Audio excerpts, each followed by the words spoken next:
What's up, everyone? I'm going to tell you how capitalism prevents underpaid labor. And I'm going to be showing you a post straight from my website. And it's titled How Capitalism Prevents Women and Blacks from Being Underpaid. But this really applies to anyone. Yes, even including the white male. So, let's dig in. Alright, so many of us have become victims to educational malpractice, and one of the many symptoms of that can be seen in the way that we're told about how capitalism exploits workers, especially women and minorities. This is really a Marxist idea, but it falls apart really quickly when you put it under scrutiny. So first, you have to keep in mind that capitalism is really based on the profit motive. It sounds really evil, like, oh, all they care about is profits. These capitalists. Well, it does a funny thing. It takes human nature, our natural desire to want to get stuff and achieve stuff and have stuff, and it really makes it good. It's really interesting, but this isn't all about capitalism, so I won't try to go off on too much of a tangent, but I just do want to point out that capitalism is based on making profit, not on keeping the minorities down. So a lot of people, they think that's what it's all about. Oh, it's just exploiting people and all this other stuff. No, it's profit. And you would think that because they're making profit, they make profit from keeping people down. It's a common misconception, which is why I'm doing this video. So, companies are in the business of providing value to consumers. If they don't do that, no one will buy their products or services. That's what capitalists do. They don't just exploit everyone. Because if they exploit everyone, no one's going to buy from them. They have to be providing value. Otherwise, you won't do business with them. If you want something to eat, and you go to get a burger and the burger's $40, you're not going to buy it because you're like, that burger isn't worth $40. But when you give them $5 or whatever you pay for a burger, you value the burger more than the $5 you have in your hand, or you wouldn't do the exchange. This is important to point out because in a voluntary exchange, both parties win. It's only when the government is forcing one party to make the transaction that there can be losers.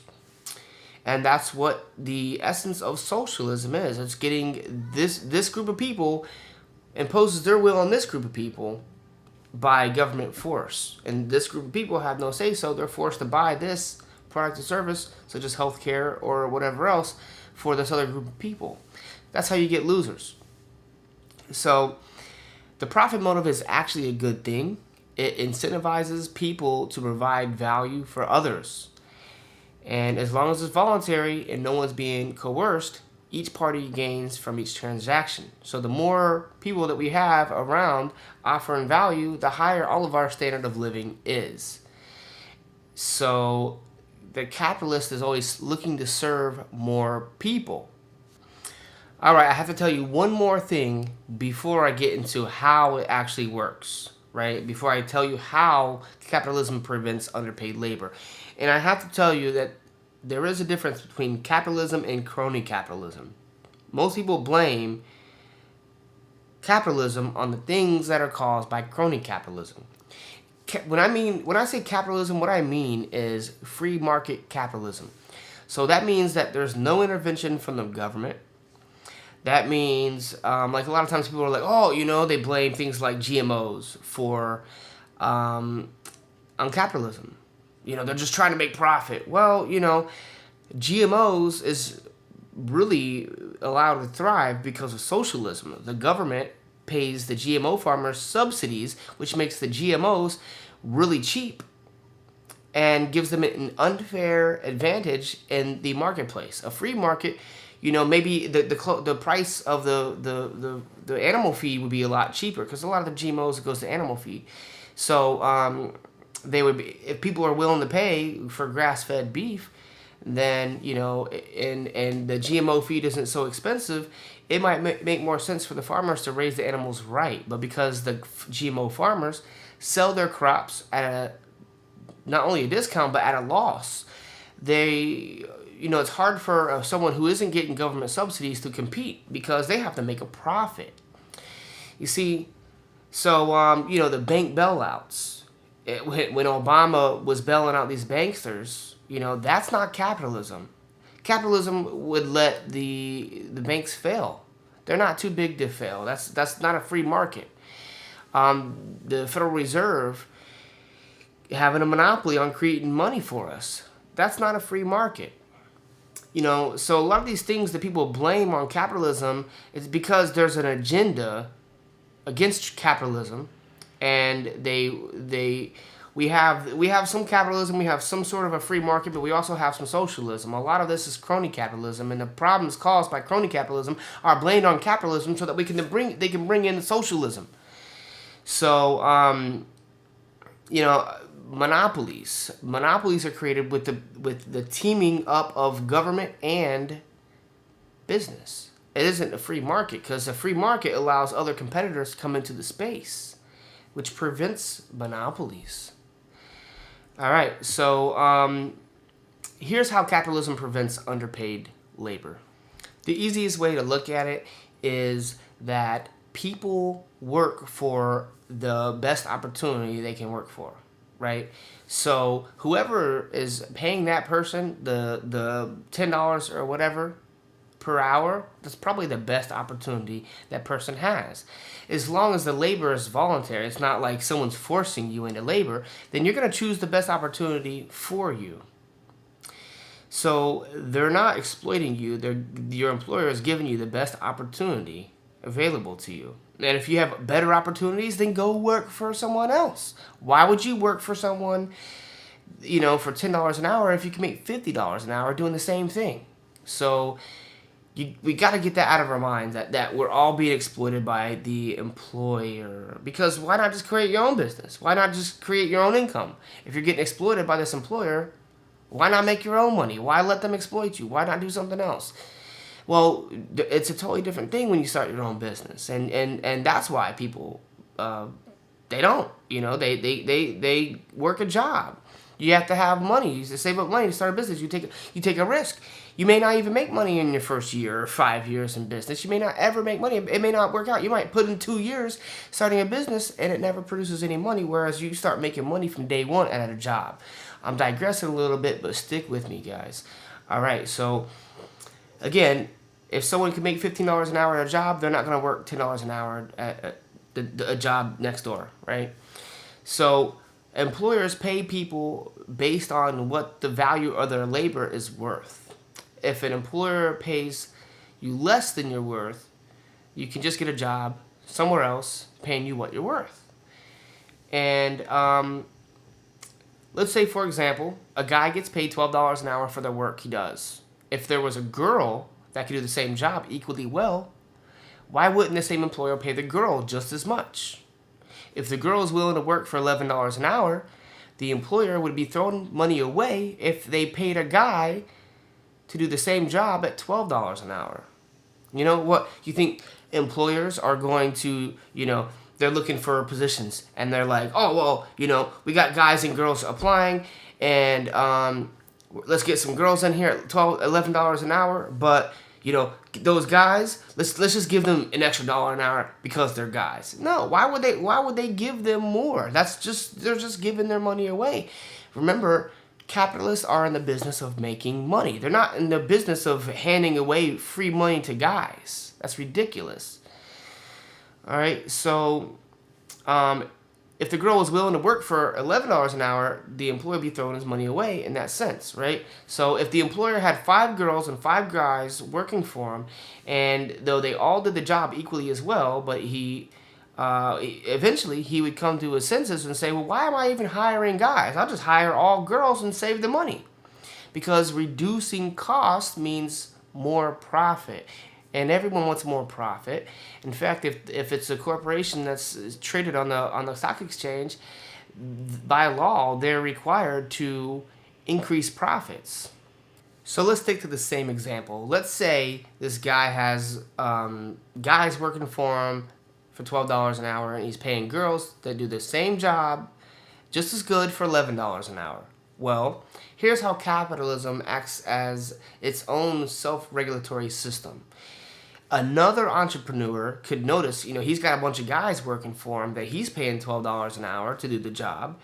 And he sees that this guy he's like, wow, this guy's figured out how to save money. He just hires girls. So he could go right to that same place and talk to those girls and say, hey, look, I know you're only getting paid $11 now, so I'll pay you $11.50. That works for the employer, the new employer, because the value of that labor is $12 an hour, and he's getting it for $11.50. It works for the girls who are employees, because instead of making $11, they're making $11.50. So this is how capitalism helps prevent underpaid labor. Labor has value just like everything else, and capitalists are always looking for a way to make more profit. So let's say you're in the business, like let's say you have an eBay business, and you're looking for things that you can buy for cheap and sell for more expensive. This is how it works in real estate, stocks, everything. You want to buy low and sell high. So, you find something at a yard sale for $1, you can put it on eBay for $20. People are always looking for that opportunity. So, therefore, if they see someone who is getting paid $11 an hour, and really their value of their labor is $15 an hour, they're going to be like, wow, I can give this person $12 an hour instead of paying these guys $15 an hour. It's a no-brainer.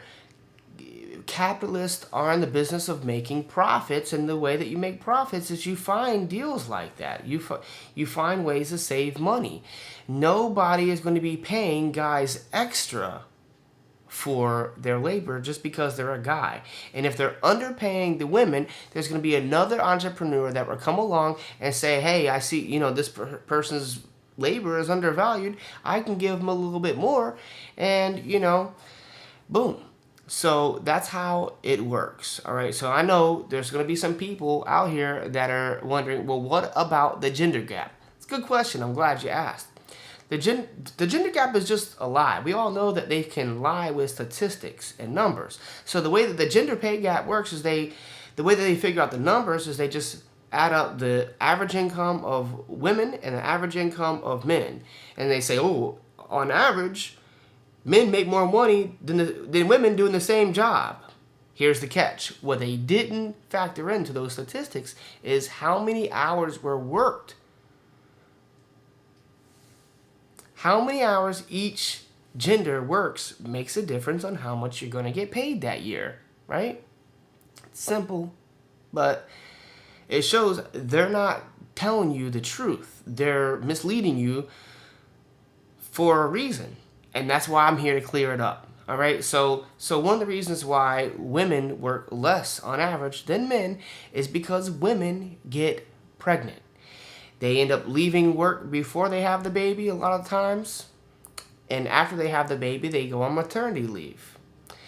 So this is just a fact of life. Women have babies, men do not. When a woman has a baby, she absolutely has to take some time off. Whether it's a few days, a few weeks, a few months, or a few years. Yes, it can be a few years. Why? Well, ideally, women should breastfeed for 2 years. Now, I know opinions differ, and that's not the point. The mother of my child breastfed my daughter for over 2 years. And some people do it way longer than that, but that's what I think is best, all right? And it's hard to have a job when you've got to feed a baby all the time. So, you women are put in this situation, well, do I be a good mother or do I make money? Well, so women are going to lose work to some extent, okay? It's all across the board, but they do lose work because of that. And when you're adding up millions of people, you're going to have a percentage of those getting pregnant, and, it's going to add up. Another thing to consider if a couple has a baby and they had two incomes, but now the mother quit working because she's taking care of the baby, what do you think the guy might do? The guy might have to work more. Ding, ding, ding, ding. There you go. All right. So this makes women work less and the men have to work more to make up for the hours lost by the woman missing out on work, on maternity leave, taking care of the baby. And that's why you have a gender gap. And that's it, you know? Come on. So give me a thumbs up, you guys. Subscribe for more truth, more news, and more revolutionary information that will change your life and make the world a better place.